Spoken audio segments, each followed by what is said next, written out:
strategize and do not commit falsely. Reason being that it'll fall flat on you. If not right now, within a couple of months or within a couple of years. But if you give them, a true story altogether, people will still hang around with you or your brand for a longer time. They will understand you and you will be their to-go person at the time of need. If you're not able to earn now, because I think everybody is there to earn when they're starting up, if you're not able to earn now, you're earning people. You're earning the respect that is required and you're earning the trust.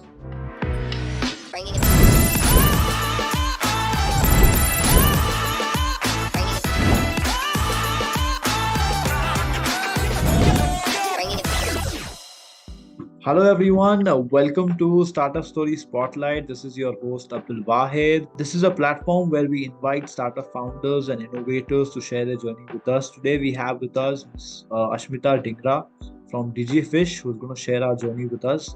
And she's going to share her experience and how she started this wonderful startup. So my first question to her would be, so, ma'am, what was your inspiration and idea to start such a wonderful startup? What was your idea and what is the inspiration where you got to start this startup and how you got started in this industry now? Firstly, thank you, Startup Story, for featuring Digifish3 and myself for this edition. And coming back to your question, basically the inspiration that we had when we started Digifish3 in 2014 was purely the lack of online marketing at that point of time. We were pretty much into print and media majorly. So when we came into the world of Facebook in that point of time, it was pretty new for people to understand what advertising is, what ads can be sold across, what products can be sold across on a social media platform. So looking at the connectivity that digital marketing could have with the consumers, with people, with brands, is where the idea basically came in for me and my business partner, where we started the organization to cater to the B2C brands and the B2B brands, where we got into digital marketing, we got into searches, where we talk about search engine marketing, where we talk about Google advertising, where we talk about social media advertising. So the inspiration majorly was the lack which people actually had, the trust level for digital, and the idea basically came in from there, to start something which people can connect with more, and the youth can be targeted as well, where connectivity is higher on social platforms. Ma'am, that's really wonderful where you got your inspiration from and how you started this wonderful startup in the marketing space. Ma'am, I would like to know, like every startup has a difficulty in finding the right team and the right set of founders to get started and have a wonderful impact in their ecosystem and along with the journey of their startup. So, ma'am, what was the background of the founders and how you were able to form such a strong team and how you're able to scale up the startup in the coming years?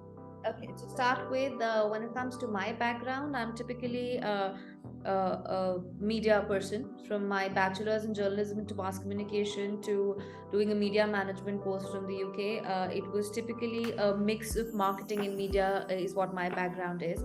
And then post which I worked across on content and the entire IPL team, which comes to getting into their online space, getting into their social media marketing. So I took care of our legendary cricketer Sachin Tendulkar's digital page, where his presence was our main forte. So that's where my learnings for digital actually started. What the product needs to look like, how people will connect to a brand ambassador like him, what all needs to be showcased, and then I created products around various genres, where I directly worked with telecom operators such as Airtel and Aircel, which were our leading telecom operators back then. So that's where my background comes into, and my business partner Sandeep typically has an education background of an engineering person, and he was more into mobile marketing since the beginning of his career, where he took care of the MWAS department, which typically takes care of WAS services, which is mobile operators, where value added services is something that he catered to in various domains in his life, where he worked with Hangama, took care of Airtel. Then he worked with, while we started this, we also started the domain of MWAS, and we're now, live in about 30 countries with, more than 15 products. So that's what our backgrounds are, and that's why we understand closely how the consumers work and how the brands are practically looking at an approach to lead on to their consumers. So that's how I think we dealt with our backgrounds and giving a forte to what our careers are today. Ma'am, that's actually a great background, and people like you who have such a vast experience in managing brand ambassadors and stalwarts like Sachin Tendulkar sir, and your co-founder who has worked for such prestigious brands like Airtel and Hangama. Uh, Ma'am, in the startup space, every startup is facing some kind of difficulty nowadays. There is a startup winter that is going on. Every startup is going through less of funding, and they do not have that much of capital flow in their bank accounts, and then they're not able to function in the right manner. So every challenge that a startup is having is foreseen, and it is very much hard to handle them. So there might be some early challenges you might have also faced in your early career and early journey of your startup. Would you like to share it with the audience now? Sure. I mean, while we started, also we were a bootstrapped organization, and by God's grace, till now, we haven't really involved any kind of an investor per se, and we're doing good. We're growing our team. We're growing our offices across countries, where we now have our office in the UAE. We have our people working in European countries. We have our consultants across in Southeast Asia as well. So yeah, the kind of challenge, yes, of course, being bootstrapped, there is a restriction of how much team are you supposed to be growing across. But we were lucky enough of having good people around us to support. And the early challenges, where I would mention, were three. One, being restricted in terms of growing our team because of the capital that we had initially. Two, was people not really relating to what is the amount of money that they need to spend on digital to kind of grow their business. So that lack of clarity of clientele to understand that spending across on digital can make them grow. And three, of course, was reaching out to people who are outside the Indian domain, our international clientele, to convince them and to kind of get them into the ecosystem of, yes, that we can do marketing for them as well. So that was another major challenge. And these were the three major challenges that we faced. And I think with every entrepreneurial journey, the few challenges actually keeps on motivating you to go a little bit higher, the edge higher, to achieve something. So I think that was something which was interesting for us. So it was a challenge, yet I think it was an achievement, making everything grow at a certain pace. Yes, ma'am, I completely agree with you. And every startup has a certain target base and target market that it is functioning, and it targets to achieve its sales and grow the startup in that space. So, ma'am, what is the target market for Digifish right now, and what is it is planning in the coming few months or years? We are typically in a 360-degree marketing agency, so we have clients across all the genres typically, whether it is real estate, FMCG, preventive healthcare sector, aviation, mobile domain. So it is across.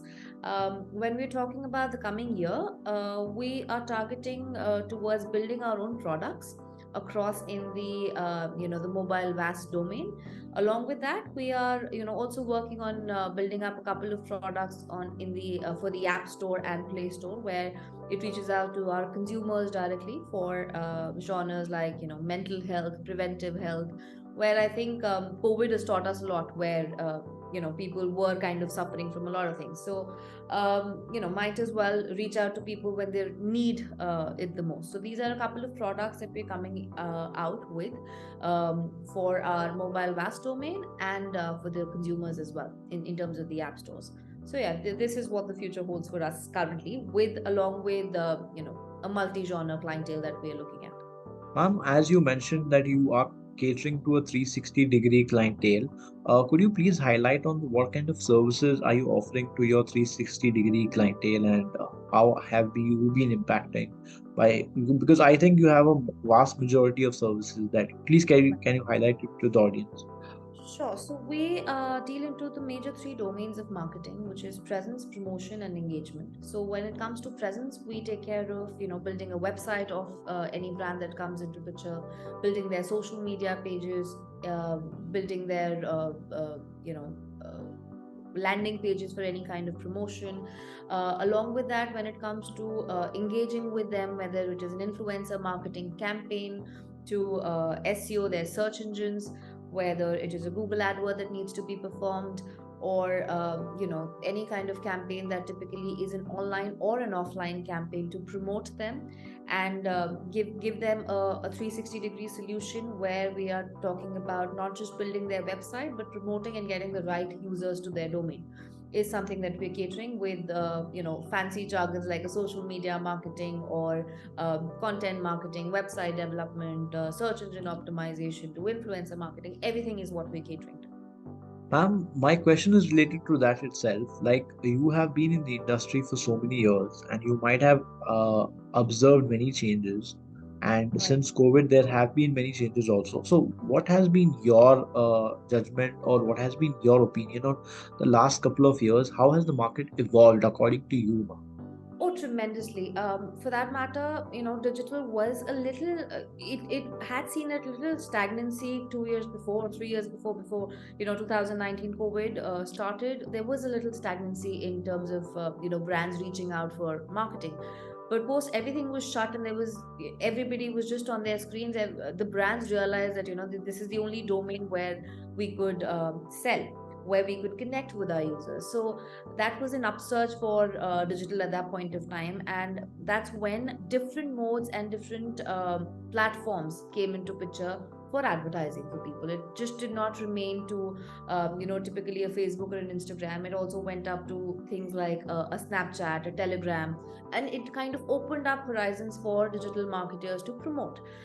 So there was an upsurge in terms of digital marketing post COVID, and people still are in that zone that, COVID is still not over. Your brand, your offshore shops can close. So online marketing is something which increased, branding increased, overall the spaces which are sold online increased in terms of the ad presence. So there is a drastic change, and I think it will remain for at least a good couple of years, for people to decipher more in terms of their online spaces.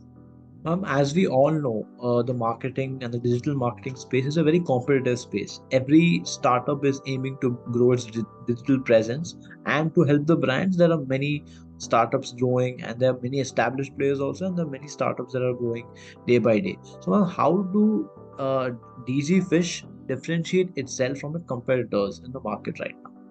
We are more research driven. We are more data driven. We just don't believe in creating something just because the brand wants it. But we will do a good thorough background competition analysis, why it should be done, why not, what are the kind of numbers that it can achieve. So we're more into, as I said, research and data driven kind of an organization, where even if we are taking ample amount of time, we do take ample amount of time to have a competition analysis, a research done. What are the kind of data attributes that are attached to a brand? What are the kind of brand story that we need to create? We do take a lot of time to do that, because once we're on the job, we would want it to go with a finesse. So for that matter, I would stick around saying the edge of a difference that we have from the others is a little bit of experience that we add, one, and two is the research that we kind of do with going up for the global presence of any of the brands that we get connected with. Ma'am, as you have mentioned that you're a very research driven and a very data driven company that focuses on how you can actually grow the brand in that space, you might have also noticed few trends, few emerging trends like ChatGPT. AI is in the boom right now. We are all focusing on how AI will actually take away the jobs of the humans, but actually it is not the reality. How are you going to integrate these emerging trends, and what is your opinion on these emerging trends like AI, ChatGPT, or many other marketing tools that have come in the last few years? In my opinion, all this is good for us as an add-on, but for me, I think I am still that old school which says that human mind is the best, and we can kind of mold, and the creativity still stands higher when it comes to the human intervention in terms of any planning or any kind of an execution. So yes, these kind of tools will be an added on support system for us for sure in our domain as well, but it's not going to take away the human touch that we all require in terms of creativity. And creativity, at the end of the day, for me, no technology can give me the creative content that I'm looking at for every brand or connection that I have. So for me, these tools, yes, of course, is a win situation for companies like us, which as an added on support system. But a human brain is something which I will always, stand by and support for my executions. Yes, ma'am, I completely agree with you, and I hope the fear that people have of losing their jobs, actually, I think if they integrate in their marketing tools the AI technology, it will be an add-on for them, and it will be a big help to them. And going to the Right. old approach and following that old approach is really good. So, ma'am, my question is based on that itself. Uh, what are the driving factors for the industry in India to grow in the marketing space? Because we are seeing a lot of boom happening and brands are actually focusing on it, but might be some driving factors in the industry right now according to you and according to the professionals also. What are those? Please, the audience would like to really know about it. I think the driving factor for us majorly is that brands are hungry for more. One, two, when we see, the younger generation, the youth also being inclined towards getting into the online marketing space, becoming a digital marketer or becoming a campaign expert. So yes, that is also another driving force for entrepreneurs like us, where we see that people are interested to be a part of this ecosystem, and are choosing their careers and growing in this field. And of course, the biggest motivation is that brands are really really hungry for what's new in the market, what's the creative strategy that you have. And every brand requires a new strategy in every 6 months. So we need to be on our toes. And for people like, in this industry, we love being on our toes. So the major factor is the team growth and the brands looking out for us. Yes, ma'am, I completely agree with you that these are the driving factors because this industry requires you to be always on your toes. Ma'am, there was a period when we all were at our homes and the marketing industry boomed a lot. That was the period of COVID-19, where an in, actually a boom came in the marketing industry for digital marketers, everyone. So there might be some challenges during COVID-19 you might have faced that you would like to tell the audience, and how you were able to actually grasp the opportunity to grow your startup. Because at that point of time, many brands were actually following the old ways. They were not adapted to new ways of marketing like digital marketing, social media marketing, or related to any digital presence. They were not having it. For example, the FMCG and the retail outlets, they were all focusing on their in store clothing and in store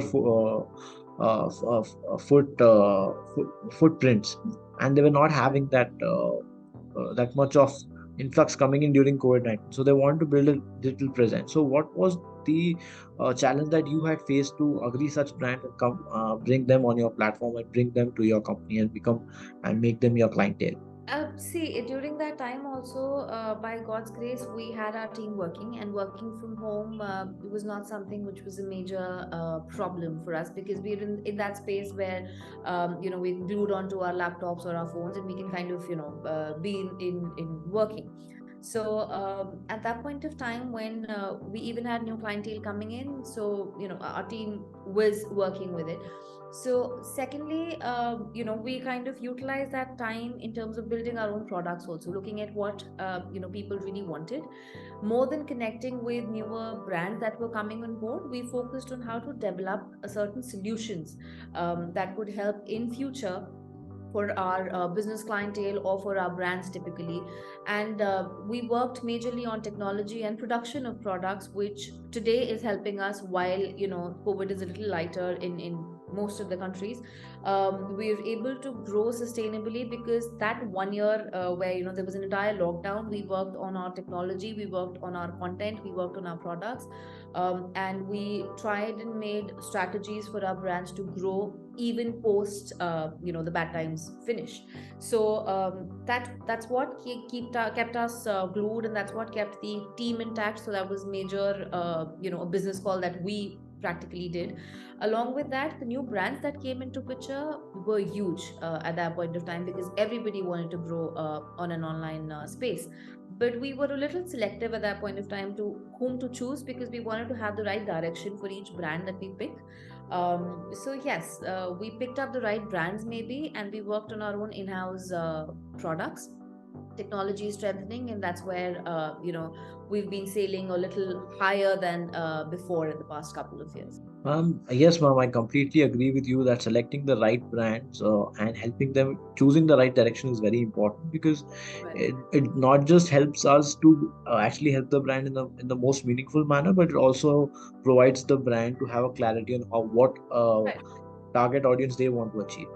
So, ma'am, Right. as you have mentioned in the interview that there had been some challenges that the customers and the clientele had doubts of the digital marketing industry and how they could.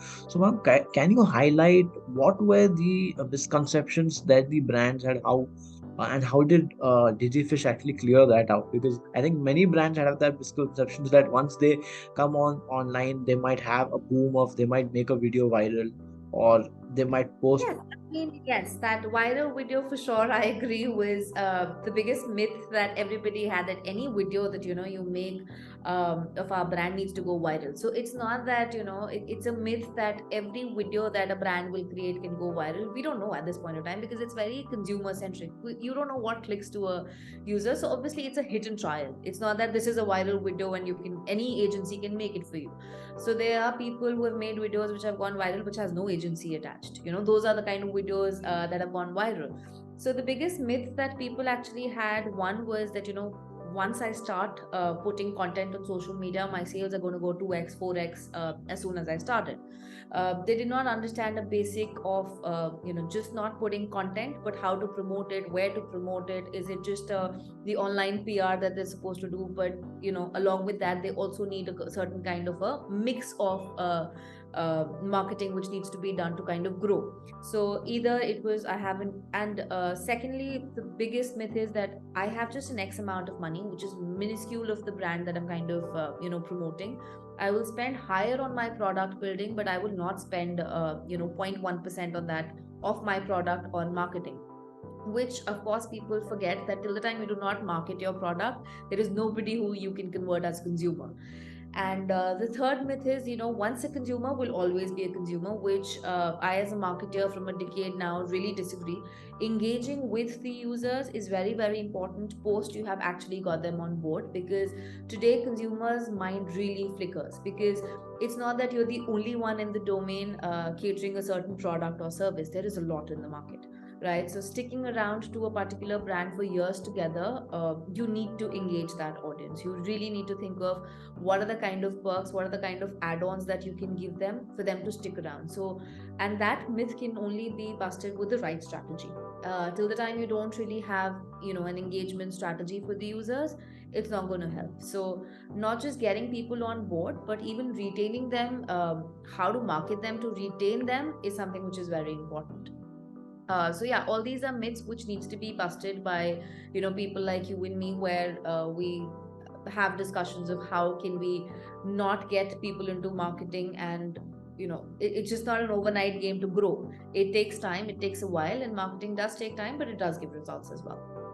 Yes, ma'am. I completely agree with you, ma'am, that marketing is a time-consuming industry, but it gives you results in the most effective and the most efficient manner.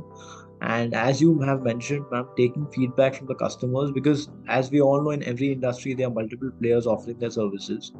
And I completely agree, and your take and your opinion actually helps the brand managers realize that they are such startups who are actually realizing this and they are functioning on that.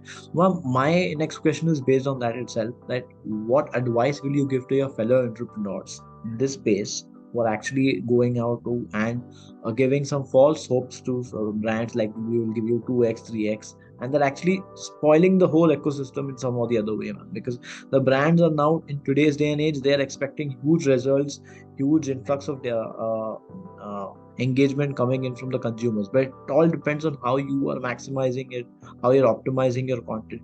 So it depends on a lot of consumer intake now. So what's your opinion on that? Okay, see, for me, every market, every country and every brand will have a different strategy altogether. It's not that what my Indian audience want, I can cater the same kind of content strategy to my European audience as well. It's something that cannot happen. So any brand who says that, I'm going to grow your revenue, and grow your revenue for today, brands do not really believe in growing revenue just from one country. They want it from multiple countries, and everybody wants it in dollars or in pounds, etc. So I would always say to my fellow entrepreneurs that, strategize and do not commit falsely, reason being that it'll fall flat on you, if not right now, within a couple of months or within a couple of years. But if you give them, a true story altogether, people will still hang around with you or your brand for a longer time. They will understand you, and you will be their to go person at the time of need. If you're not able to earn now, because I think everybody is there to earn when they're starting up, if you're not able to earn now, you're earning people, you're earning the respect that is required, and you're earning the trust. So believe in that. If not today, it will help you in the coming years. Because for me, for example, I have gotten clients which approached me 3 years back. Now they're coming back for a certain reason, because they have burnt their hands on a certain digital agencies. So I think being honest to your work, being honest to your profession, and being honest to what you're going to deliver to them is going to give you a long-term strategy to be attached with certain brands and people, for that matter. Because as I said, I am a huge believer of having a good human interaction. So keep that high, do not give false hopes, and have a strategy towards everything. Have your audience really ready for what you're going to give them. So that's the only thing I would preferably guide them. Ma'am, I completely agree with you, and it was a pleasure having you on our platform today and sharing about the marketing industry and how actually this marketing industry will impact the Indian audience and the Indian ecosystem in the coming years. And I hope Digifish reaches that pinnacle of success in the coming years, and it actually offers its great services to people, because I feel there are many agencies, but there are many credible agencies are less, and we need credible agencies to grow and to provide that services and reach different markets in the Southeast Asia and in the Middle East and the Europe area. So I feel it was a pleasure having you, ma'am, and it was my pleasure. Actually, I also come from a background of marketing, and I am still in the learning stage, and it was a pleasure talking to you, and learning from you was one of the most pleasure talking to you, ma'am. Thank you for joining in, ma'am, and it was Thank you. I hope you have a great day. Thank you. Thank you so much.